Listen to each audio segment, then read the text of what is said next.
한동훈 대표는요, 어제 재보궐선거 때 사수에 성공한 지역이죠. 부산 금정을 찾았습니다.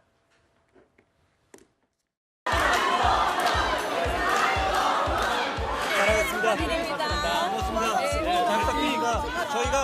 저희 국민의힘이 정말 잘하겠습니다. 저희가 사실 금정이 부산이 지금 국민의힘에게 기회를 주신 걸 압니다. 저희가 그 기회를 놓치지 않겠습니다. 저희가 민심을 받들고 부산의 마음을 잊지 않겠습니다. 부산이 저희에게 베풀어 주신 것 100배, 1000배 보답하겠습니다. 윤석열 대통령과 한동훈 대표 사이에 갈등이 지금 점점 부각되고 있는 이런 상황에서 글쎄요, 이 양측의 행보가 좀 미묘하게 닮았다. 그래서 여러 가지 해석이 나오고 있습니다. 면담이 끝난 직후에 윤석열 대통령이 추경호 원내대표와 회동을 가졌고요. 그 이후에 또 한동훈 대표가 친한계 의원들을 모아서 만찬을 했었죠. 그리고 윤석열 대통령이 부산을 방문한 이후에 또 한동훈 대표가 부산을 방문했습니다.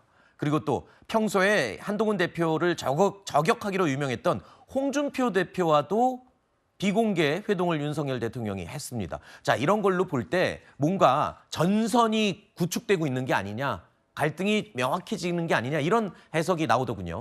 그러니까 사실상 전면전이다 이렇게 보여지는 거죠. 이제 지난번에 있었던 면담 을 통해서 어떤 갈등이 화합되고 그동안에 있었던 여러 가지 불편한 감정들이 해소되고 정리되기보다는 오히려 심화됐다라고 보는 게 맞는 것 같습니다. 그래서 갈등의 전선은 말씀해 주신 대로 굉장히 명확해졌고 지금 두 분의 행보를 보다 보면 각자의 방식으로 힘자랑을 한다라는 느낌을 받습니다. 힘자랑이요? 네, 각자 이런 거 아닙니까? 이 추경호 원내대표 불러서 만찬하고 한동훈 대표는 따로 한동훈계 의원들 불러서 만찬하고 각자 또 부산 방문하고 가서도 굉장히 다른 메시지를 보여주고 있죠. 뭐 맞아도 갈 길 간다라고 하는 대통령과 국민만 보고 간다라고 하는 한동훈 대표의 발언, 더 나아가서는 특별감찰관 임명 이 부분까지 거론한 것은 한동훈 대표도 가만히 있지 않겠다라는 것을 보여준 것이고 최근에 이제 윤 대통령께서 홍준표 시장을 불러서 만찬을 한 건 역시도 가만두지 않겠다라는 네. 일종의 서로를 향한 선전포고가 이어지고 있다라고 보여집니다. 네. 자, 이 전선을 형성하는 게 아니냐, 이런 이야기가 나오고 있는 상황에서 윤 대통령은 어제 홍준표 대구시장 만났습니다. 한동훈 대표를 견제하기 위한 거 아니냐, 이런 관측들도 나오고 있죠. 홍준표 대구시장은 사실 한동훈 대표랑은 당내에서 갈등의 정도를 본다면 가장 대척점에 있는 분이잖아요. 어제 만났는데 이제 기존에 일정이 잡혀 있었다라고는 하지만 정치는 본질보다도 이게 어떻게 비춰지느냐가 중요하잖아요. 누구를 만났느냐가 굉장히 대중들에게 주는 메시지의 정도가 강한데 한동훈 대표와 만난 면담과 당시의 분위기 이런 거 얘기 안 했을 것 같지는 않아요. 이런 식의 갈라치기가 대통령실과 국민의힘에 도움이 되는 행위인가? 이것들에 대한 고도의 정무적 판단을 대통령실에서 좀 해줬으면 하는 바람입니다. 지금 야권에서는 이렇게 평가했어요. 윤석열 대통령과 한동훈 대표가 각자 행보를 하면서 힘자랑을 하는 거 아니냐, 뭐 이렇게까지 지금 표현을 했는데, 글쎄요, 어제 홍준표 대구시장 대통령을 만난 게 이거는 뭐 지역 현안을 논의한 자리였지 그런 의사는 없다라고 얘기는 했습니다. 그런데 발언을 보면 계속 한 대표를 저격하고 있거든요. 사실은요, 그 홍준표 시장이 과거에 하셨던 말씀을 지금 한동훈 대표가 실현되게 해주고 있는 것이거든요. 무슨 말씀이냐면 홍준표 대구시장이 2022년 7월에 그런 얘기를 했습니다. 페이스북에 공개적으로 올린 적이 있는데요. 윤석열 대통령을 향해서 부디 주변을 잘 살피시고 친인척 관리를 위해서 특별감찰관도 조속하게 임명하시라. 이렇게 얘기한 적이 있어요. 2년 전에 홍준표 시장이 촉구했던 것을 지금이라도 한동훈 대표가 조속하게 실행될 수 있도록 하고 있는 겁니다. 네. 그렇다면 두 분의 어떤 시선이 근본적으로 다르겠는가? 최근에 김건희 여사의 그 활동 중단에 관해서도 한동훈 대표가 활동 중단을 공개적으로 요구를 했는데 홍준표 시장도 본인의 페이스북에서 활동 자제가 필요하다고 하고 있지 않습니까? 네. 그러면은 민심을 받들어야 되는 정치인들로서는 공통적으로 지향해야 되는 지점이 있는 겁니다. 그리고 자꾸 이제 민주당에서 대통령과 한동훈 한동훈 대표 간에 싸움을 붙이려는 프레임으로 말씀을 하셔서 제가 네. 오해하실 수 있는 부분을 하나만 좀 짚어드리면은 대통령께서 그저께 부산을 가시고 한동훈 대표가 어제 부산을 갔는데 이 어제 부산 금정 방문한 일정은 지난주 목요일부터 이미 언론에는 다 공지가 돼서 알고 있었던 겁니다. 네네. 그러니까 지난주 금요일에 곡성 낙선 인사 그리고 이번 주 화요일 강화도 그 당선 인사 어제 부산 당선 인사 이렇게 다 예정되어 있었던 것이기 때문에 네. 뭐 대통령께서 가시니까 바로 뒤따라서 간 것처럼 그렇게 오해하시지는 않았으면 좋겠다라는 네. 말씀드립니다. 자꾸 싸움 붙이지 마라, 갈등 조장하지 마라 이렇게 말씀을 해주셨는데 어쨌든 면담 이후에 친한계가 좀 눈에 띄게 뭉치는 분위기는 있는 게 맞는 것 같습니다. 자, 이런 상황에서 글쎄요, 국민의힘 개파 드러나기 시작했다 이렇게 사람들이 많이 얘기를 합니다. 결국에는 친윤 친한의 충돌 이제 곧 올 김건희 여사 특검법 때 구체적으로 더 충돌하지 않을까 싶은데요. 그런데 이제 물론 한동훈 대표는 시간이 갈수록 유리해질 겁니다. 당연한 거죠. 왜냐하면 한동훈 대표는 뜨는 애고 윤석열 대통령은 지는 애 아니겠습니까? 그렇기 때문에 시간은 한동훈 대표의 것이 맞지만 한동훈 대표가 그동안 얼마나 잘 버티느냐가도 사실 중요한 거거든요.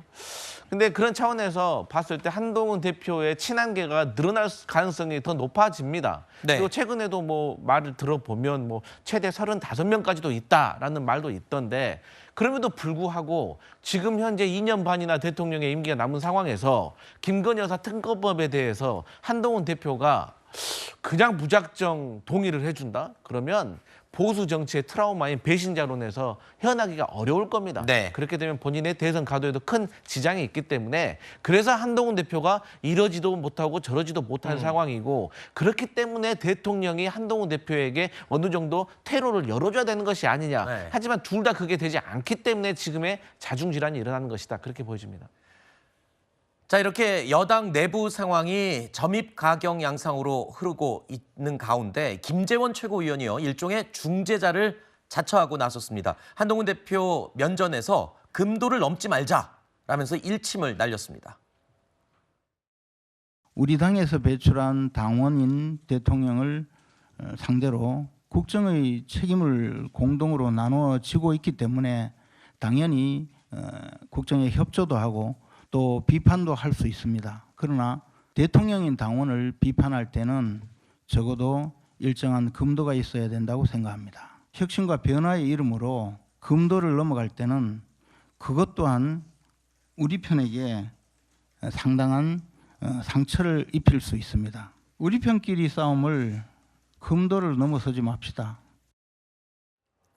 대통령실도 역시 한동훈 대표가 금도를 넘으려고 한다라고 보는 것으로 추정이 됩니다. 이 한동훈 대표가 면담 이후에 대통령과의 면담 이후에 대통령실이 이 해당 내용을 각색했다 이렇게 발언을 하면서 대통령실이 굉장히 불쾌함을 나타냈죠. 그러니까 전반적인 만약에 한동훈 대표의 말씀이 다 맞다면 그리고 일각에서 이제 한동훈 대표 자체 문제가 아니고 그 주변에 있는 분들의 말씀이 맞다면 지금 대통령실은 변화를 거부하고 반혁신 세력이에요.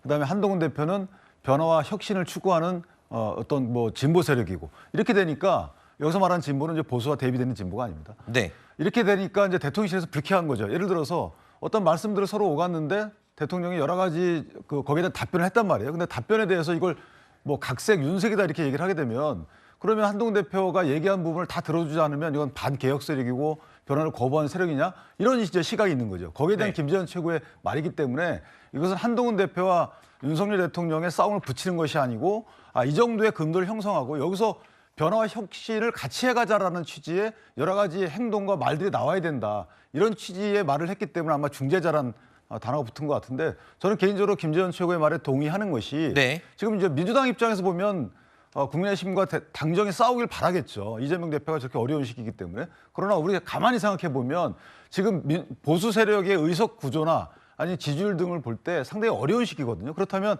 안에서 누구를 제치고 누구를 밟아서 올라서 가지고 정권을 재창출할 수 있는 이런 정치 지형이 아닙니다. 따라서 김재원 최고의 말처럼 이제 물론 서로 경쟁도 해야 되지만 서로를 배척하는 취지에 또는 규정하는 취지에 이런 언행은 좀 피하자 이런 말이 좀 맞는 거 아닌가라는 생각을 합니다. 네.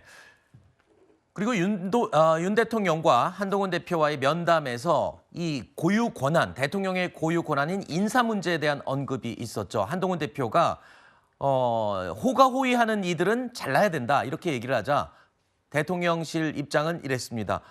아니 인사 문제는 대통령의 고유 권한이다. 그리고 이미 문제가 있었던 100여 명을 인사에서 이동을 시켰다, 잘랐다라고까지 이야기를 했습니다.